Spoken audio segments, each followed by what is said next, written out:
Hi everyone, welcome to Spoken English class 41.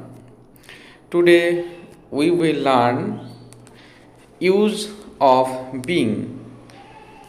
So first one,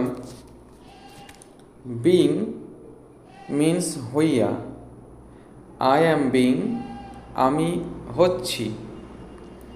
For being, হওয়ার জন্য. From being, হওয়া থেকে.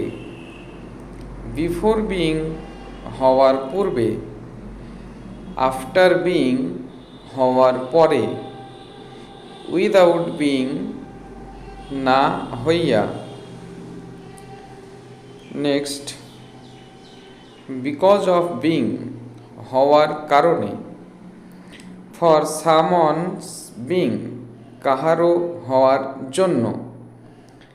Being an educated একজন শিক্ষিত ব্যক্তি হইয়া. ফর বিং ওয়েল এডুকেটেড সুশিক্ষিত হওয়ার জন্য। এই ছিল আজকের ক্লাস। আজকের ক্লাসে আমরা শিখলাম বিং যে বিভার্ব, সেই বিভার্বটির ব্যবহার কিভাবে করতে হয়।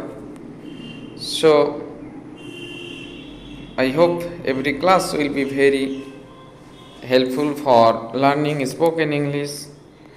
Thank you everybody. Thank you all.